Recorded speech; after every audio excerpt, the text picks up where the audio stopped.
आपके साथ हो। खुदावंद यीशु मसीह की अंजील बामुताबिक मुकद्दस यूहन्ना। ऐ खुदावंद तेरी तमजीद हो। उसके दूसरे बाब की 13वीं से 25वीं आयत।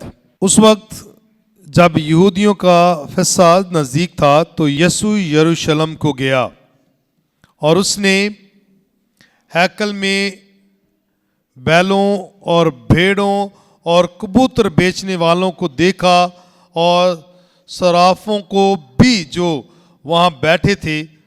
तब उसने रस्सियों का कोड़ा बनाकर सबको भेड़ों और बैल समेत हैकल से बाहर निकाल दिया और सराफों की नकदी बिखेर दी और तख्ते उल्ट दिए और कबूतर फरोशों से कहा, इन चीज़ों को यहाँ से ले जाओ, मेरे बाप के घर को व्यापार का घर मत बनाओ।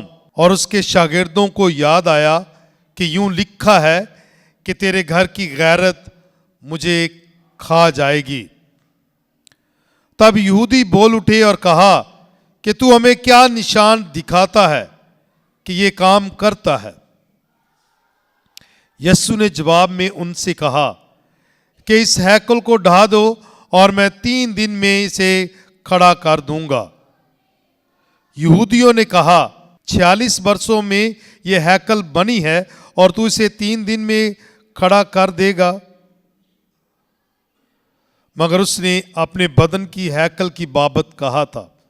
इसलिए जब वो मुर्दों में से जी उठा तो उसके शागिर्दों को याद आया कि उसने ये कहा था और वो नविश्ते पर और यीशु की इस बात पर जो उसने कही थी ईमान लाए।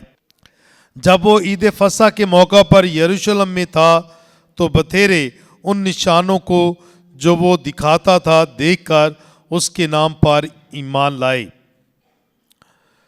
लेकिन यीशु अपनी निस्बत उन पर एतबार नहीं करता था, इसलिए कि वो सबको जानता था और मोहताज ना था कि कोई इंसान के हक में गवाही दे, क्योंकि वो आप ही जानता था कि इंसान के बातन में क्या क्या है। अंजील मुकद्दस के वसीला से हम सब की खताएं मुआफ की जाएं। मसीह मेरे अजीजों, पिछले इतवार हमने तब्दीली सूरत के वाक़या पर गौर खौस किया, जिसमें हमने खुदावंद यीशु मसीह की हकीकी शनाख्त को जाना, जिसकी तस्दीक खुद खुदा करता है जब आसमान से आवाज़ आती है कि ये मेरा प्यारा बेटा अल महबूब है जिससे मैं खुश हूँ। और उसी रिश्ते की और मज़ीद पुख्तगी के लिए, वजाहत के लिए यीशु आज कहता है कि मेरे बाप का घर जो है वो दुआ का घर है और तुम लोगों ने उसे जो है चोरों की खो बना दिया है। चोरों की खो बना दिया है। मुझे तेरे घर की गैरत खा जाएगी। ये उसका रिश्ता जो खुदा के साथ है, उसका ताल्लुक जो खुदा के साथ है और जिस मकसद के लिए वो दुनिया में आया है उसको भी यहां कर देता है। ये उसका प्यार, यानी अपने रिश्ते को वो बयान कर रहा है और इस रिश्ते को बयान करते हुए वो तशरीह कर रहा है, तफसीर कर रहा है, मुनादी कर रहा है कि भाई वो किस लिए आया है, वो किस लिए आया है, किसने उसे भेजा है। वो इसलिए आया है कि अगर मैं इंसान बनाऊं तो इंसान जो है उस इलाही ज़ात में शामिल हूं। जैसे हमने पिछले इतवार इस दुआ पर गौर किया कि जब काहिन जो है मैं में पानी को मिलाता है और वो दुआ करता है कि पानी और मैं का मिलाया जाना हमें उस इलाही ज़ात में शामिल कर दे जिसने हमारी इंसानी ज़ात को अपनाया है। वो उसको बयान कर रहा है, इसकी तशरीह कर रहा है। दिखा रहा है कि भाई ये है मेरा मकसद। लेकिन उसके बावजूद भी लोग जो है इस बात का इकरार नहीं करते, इस बात का यकीन नहीं करते, और उनके दिलों को जानता है। इसलिए आखिरी आयत में यही लिखा ना, क्योंकि वो आप ही जानता था कि इंसान के बातन में क्या क्या है। ये यीशु बखूबी जानता है। उस पर ईमान ले आए हैं, उसका इकरार भी करते हैं, लेकिन वो उन पर यकीन नहीं करता, क्योंकि उसे पता था कि ये बाद में मेरे ही खिलाफ जो है उठ खड़े होंगे, मेरे खिलाफ ही बोलेंगे, मुझ पर ही फतवा देंगे, और मेरे लिए सब जो है हुक्मरानों से तकाजा करेंगे कि इसे सलीब दे, सलीब दे। और वो इसीलिए पाशकई भेद को बयान करता जा रहा है कि भाई इब्ने इंसान जो है वो दुख उठाएगा, मसलूब होगा और तीसरे रोज मुर्दों में से जी उठेगा। इसलिए उसने कहा कि ये हैकल तुम ढा दो तो मैं 3 दिन में इसे उठा खड़ा करूंगा। और वो अपने बदन के मुतल्लक बात कर रहा है, वो पाशकई भेद के मुतल्लक जो है वो बात कर रहा है। लेकिन लोग किस बात पे अटके हुए हैं? उन्होंने कहा लो ये 46 सालों में ये तामीर हुई है और ये 3 दिन में इसे उठा खड़ा करेगा। वो उस अमारत के मुतल्लक सोचते हैं, लेकिन यीशु बदन की हैकल के मुतल्लक बातचीत करता है, वजाहत के साथ बदन की हैकल के मुतल्लक बयान कर रहा है। पेश न गोई, क्योंकि ये रोज़ों के अयाम हम खसूसी तौर पर पाशकई भेद पर गौर व खौस करते हैं, यीशु के दुख उठाने, मसलूब होने और तीसरे रोज मुर्दों में से जी उठने पर गौर कर रहे हैं, और इसी की तैयारी कर रहे हैं। और इसी की तैयारी के लिए सबसे बड़ा जो ये मौसम हमसे तकाजा करता है और जो तालीम हमें लतूरियाई कलाम से इन दिनों में दी जाती है, उनका भी पैगाम और तकाजा यही है कि हम अंदरूनी तौर पर तब्दील हो जाएं, रूहानी तौर पर तब्दील हो जाएं। और ये बहुत जरूरी है, यही है सबसे बड़ा। भाई तौबा करो और अंजील पर ईमान लाओ। हमने इस जुमले पर गौर व खौस करते हुए अपने रोज़ों का आगाज किया, और फिर बार बार जो है हम गौर करते रहे, और ज़बूर नवीस भी इसकी तशरीह करता जाता है। खुदावंद अगर तू बदियों का याद रखने वाला हो तो ऐ खुदावंद कौन ठहरेगा। यानी वो बदियों को याद रखने वाला खुदावंद नहीं है, वो मुआफ करने वाला खुदावंद है, वो रहीम है। और उसकी मोहब्बत और उसके रहम की इंतहा देखो कि उसने अपना इकलौता बेटा बख्श दिया, जो खुद आज कहता है कि तुम इस हैकल को ढा दो और मैं 3 दिन में इसे खड़ा कर दूंगा, खड़ा कर दूंगा। ये है उसका प्यार, उसकी मोहब्बत। अब हैकल, तेरे घर की गैरत मुझे खा गई। खुदा से तेरे घर की गैरत, हैकल अमारत भी है, अमारत भी है, लेकिन उससे बढ़कर इंसानी अंदरूनी उन्हें जानता है। क्या है आखिरी आयत में? इंसान के बातन में क्या क्या है वो भी समझ गया। हैकल में वो क्या कर रहा है? बैल और कबूतर फरोश, सराफों को, सबको निकाल फेंक रहा है। यानी कि क्या क्या है? ये तो चंद एक बातें बताई हैं कि हैकल के अंदर कैसा कारोबार हो रहा है, हैकल की कैसे बेरहमती हो रही है, कि हैकल दुआ का घर कहलाना चाहिए, हैकल जहाँ कुर्बानियाँ गुजरानी जाती हैं, हैकल जहाँ खुदा की मौजूदगी है, और उन्होंने उसे मार्केट प्लेस बना दिया है, जगह बना दिया है, बाजार बना दिया है। यानी कितनी चीजें हैं इस हैकल में।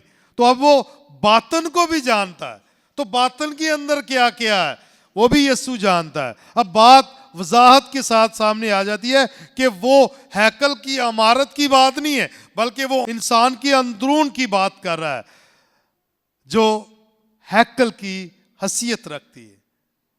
और पौलुस रसूल इसकी तस्दीक करता है जब कहता है कि हमारे बदन रूह कुदस की हैकल है। तो इसका मतलब है कि ये हैकल जो है, इसके अंदर क्या क्या है, इसके बातन में क्या क्या है। इसलिए वो बार बार इस पर जोर दे रहा है, उन पर यकीन भी नहीं कर रहा और दावत भी देता है, तौबा करो, अपने कपड़ों को नहीं बल्कि दिलों को चाक करो। जो दिल से, जो अंदर से निकलता है वो तुम्हें नापाक करता है। बार बार वो अंदरून की बात कर रहा है, हैकल की बात कर रहा है। और अंदरून में क्या है भाई? खुदा ने इंसान को अपनी शबीह पर बनाया, अपना रूह में फूंका, फिर अपना कलाम उससे दिया, शरीयत कज़ाएं दी और बेटा अता किया। बेटे ने उनके ईमान को मजबूत किया, फिर अपने बदन और खून से उन्हें सैर किया, फिर कलाम से सैर किया। और यही उसने फिर कह दिया वजाहत के साथ कि तुम मुझ में कायम रहो और मेरी बातें तुम में कायम रहें, तो जो कुछ तुम खुदा से मांगोगे वो तुमको अता किया जाएगा। यूहन्ना के मुताबिक अंजील उसके 15वें बाब की 7वीं आयत में कि अगर तुम मुझ में रहो और मेरी बातें तुम में रहें तो जो कुछ तुम खुदा से मांगोगे वो तुमको अता किया जाएगा। यानी यीशु में पेवस्त होने से हम पाक साफ हो जाते हैं, उससे जुड़ने के लिए। इस लिहाज से तो दो बड़े पहलू सामने आते हैं कि भाई मसीह खुदावंद कामिल खुदा और कामिल इंसान है, और कामिल खुदा जो इंसान बनकर आया है वो हम इंसानों से तकाजा करता है कि हम उसके मजाज को अपना लें, उस इलाही जात में शामिल हो जाएं, अपने आप को बदल दें, अपने इस बदन की हैकल को पाक साफ करें, पाक साफ करें। ये रोज़ों के मौसम का तकाजा है और ये तलाबतें आपसे और मुझसे तकाजा करते कि हम अपने आप को पाक साफ करें। ये खुदा का कलाम है। इस लिहाज से मसीह में मेरे अजीजों हमें इन बातों पर गौर करना चाहिए। तो अब बात क्या है कि दो बातें फिर आगे बढ़ा लेते हैं। भाई सबसे पहला तकाजा तो ये है कि हमें इंसानियत होनी चाहिए। इंसानियत लफ्ज इस्तेमाल होता है, आदमियत लफ्ज इस्तेमाल होता है, ह्यूमैनिटी इंग्लिश में लफ्ज इस्तेमाल होता है। ह्यूमन बनना चाहिए, इंसान बनना चाहिए, रहमदिल बनना चाहिए।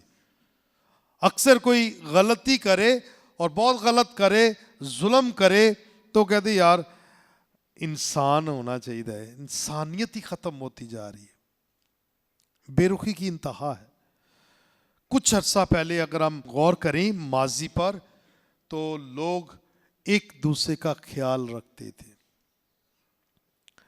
हाँ, हमसाए में कोई भूखा है नहीं है तो आटा एक दूसरे से मांग लेते थे या दे देते थे कि चलो बाद में आपसे ले लेंगे, कहते कोई बात नहीं उनके घर में। तो ये प्यार मोहब्बत, इंसानियत। दूसरों की बेटी अगर रास्ते से गुजरती थी तो सब नजरें नीचे कर लेते थे, ठीक है। बेटियां गुजरती थी तो कोई बड़ा आगे सामने तो दुपट्टा सर पे ले लेती थी। ये खूबसूरत बातें चलती आ रही है ना, ये माजी में होती रही है, ठीक है। इज्जत और एहतराम के साथ सलाम करके गुजरना। अब ये सब उल्टा होता जा रहा है, किसी को किसी का ख्याल ही नहीं, डर ही नहीं, फिक्र ही नहीं। क्यों? इंसानियत खत्म होती जा रही, एहतराम खत्म होता जा रहा है, कदरें खत्म होती जा रही हैं। तो सबसे बड़ी बात जो है इंसानियत जो है हमें कायम होनी चाहिए। दूसरों का ख्याल रखने वाला, रहम करने वाला, दूसरों को माफ करने वाला। तो इंसानियत जो है कि बहुत जरूरी है। और इंसानियत खत्म कब होती है? जब खुद गर्जी परवान चढ़ती है, जब खुद गर्जी बढ़ती है। फिर इंसानियत कैसे खत्म होती है? जब अपनी ही जात के बारे में सोचना, लालच, सिर्फ अपनी जात, बस मैं ही हूं, मुझे ही चाहिए सब कुछ और किसी को नहीं। इंसानियत खत्म होती है जब दूसरों पर रहम ही नहीं करते, अनाप्रस्ती बढ़ जाती है, तकब्बर और गरूर बढ़ जाता है, तो इंसानियत खत्म हो जाती है। जब माफ नहीं कर सकते, माफी मांग नहीं सकते, इंसानियत खत्म होती जाए। अपनी जात, अपनी अना और अपनी कामयाबी की खातिर किसी को मारना भी पड़े, गिराना भी पड़े और उसकी इज्जत और उस पर तोहमतें भी लगानी पड़े तो हमें कोई टेंशन नहीं भाई, हम तो लगा ही देंगे अपनी। तो ये इंसानियत नहीं है, ये ह्यूमैनिटी नहीं है, ये खत्म होती जा रही, खत्म होती जा रही। तो इंसानियत को बहाल करने के लिए रूहानियत का जो है सहारा लेना पड़ेगा। और रूहानियत यानी कि रूह की नीयत, जब हम रूह से जो है नीयत कर लेंगे कि हमने यस्सु के पीछे चलना है, यस्सु के मिजाज के मुताबिक चलना है, और हमारे बदनों पर, हमारी सोच पर, हमारी रूह पर, हमारी जिंदगी पर, हम पर किसी और का हक नहीं, सिर्फ और सिर्फ खुदा का हक है, यस्सु का हक है, जो हमारी खातर सलीब पर कुर्बान होता है। सिर्फ उसका हक है। ऐ बाप मेरी नहीं तेरी मर्जी पूरी हो, ऐ यस्सु मेरी नहीं तेरी मर्जी पूरी हो। अगर ये अल्फाज इंसान के मुंह से निकलना शुरू हो जाए तो खुदा खुश होगा। तो इंसान के बातन को बदलने के लिए रूहानियत को अपनाने की जरूरत है, अपनी नीयत को बेहतर करने की जरूरत है, अपने आप को अच्छा करने की जरूरत है। ये बहुत वजाहत के साथ है, साफ यही लिखा है। दुश्मन बनते जा रहे, कभी हम सुनते थे कि हमारी तारीफें होती थी कि ईमानदार हैं, एहसास करने वाले हैं, मुआफ करने वाले हैं, बर्दाश्त और सब्र करने वाले हैं मसीही। लेकिन अभी इर्द गिर्द अगर हम वाकया सुने तो अब तो उनसे भी आगे चले गए, कत्ल तक कर लेते हैं, मार देते हैं और अपनी भी जान दे देते हैं। ये सारी बातें हमारे इर्द गिर्द जो है वो हो रही हैं, इन पर गौर करने की जरूरत है। तो शरीयत और अंजील कलाम जिसको पूरा करने के लिए यस्सु आया है, और यस्सु कहता है कि भाई मैं दुख भी उठाऊंगा, मसलूब भी होऊंगा और तीसरे रोज मुर्दों में से जी उठूंगा। वजाहत, और हम उसके पैरोकार हैं। और जब हम उसके पैरोकार हैं तो उसने कहा कि जो कोई मेरा पैरो होना चाहे खुद इनकारी करे, अपनी स्लीब उठाए और मेरे पीछे हो ले। खुद इनकारी करना यही है कि अपनी लालच, अपनी बुराइयों को निकाल फेंके और यस्सु को पहन ले। मैं न रहा, मसीह मुझ में जिंदा है, मुझ में मसीह जिंदा रहना चाहिए। पौलुस रसूल के अल्फाज है, मैं न रहा, मसीह मुझ में जिंदा है। और मसीह को अपने आप में जिंदा करने के लिए अपनी जात को पहले खत्म करना पड़ेगा। अपनी जात को, मैं को, लालच को, अपनी खुद गर्जी को खत्म करना पड़ेगा, तब जाकर वो मुझ में बढ़ेगा। जैसे यूहन्ना अंजील नवीस कहता है, जरूर है कि मैं घटूं और वो बढ़े। कौन? यस्सु बढ़े, मैं घट जाऊं, मैं ना रहूं। ये है इसका पैगाम कि वो आया इसलिए है कि हम में वो इंसानी पहलू कम हो जाए और रूहानी पहलू बढ़ जाए। हम में इंसानियत का जो है, जो लालच का घड़ा है वो खत्म हो जाए और हम में इलाहियात और इलाही पहलू जो है वो नुमाया हो जाए। हम खुदाई पहलू, खुदाई मोहब्बत में बढ़ने जाएं। ये है इस वक्त का तकाजा, रोजों का तकाजा, पाक कलाम का तकाजा। ये हमसे डिमांड करता है, ये चैलेंज भी करता है। तो मसीह भी मेरे अजीजों, हमें इन बदनों को पाक रखना है, इन बदनों को पाक रखना है, क्योंकि इस पर हमारा हक नहीं है, खुदा का हक है।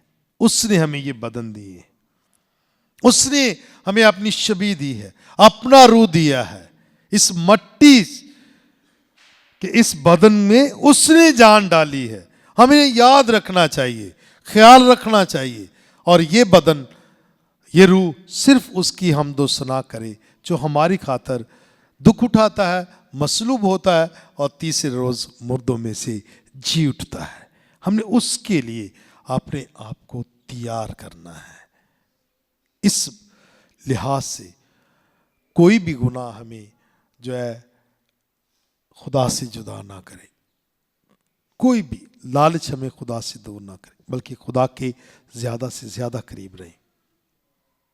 मैंने जुमे को भी बयान किया था, फरदोस का मतलब जब हमने गौर किया था कि आज ही तो मेरे साथ फरदोस में होगा, और फरदोस का मतलब फारसी ज़ुबान में मैंने कहा बाग है, बागी अदन के साथ इसको मिलाया गया है।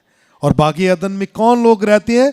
नेक, पाक, रास्तबाज, जो खुदा के साथ बातचीत करते हैं, दुआ गो, अच्छे लोग जो उसकी मर्जी पर चलते हैं, तो वो बागे अदन में रहेंगे। और हमारा सफर यही है कि हम उस अदन में जाएं, और यीशु के दुनिया में आने का मकसद भी यही है कि वो हमें उस मुकाम, उस जगह पर लेकर जाए जो बनाए आलम से हमारे लिए तैयार की गई है। और उसके लिए ज़रूरी है कि हम अपनी नीयत को पाक करें, अपने बदनों को पाक करें, और रूह से मामूर होकर यस्सु की तालीमात पर अमल करें, और 100 गुना फल लाकर साबित करें कि दर हकीकत हम यस्सु के पैरोकार हैं, और हम यस्सु की पैरवी करते हैं, यस्सु की मर्जी पर चलते हैं। तो खुदावंद हमें ऐसा करने की तौफीक अता करे। आमीन।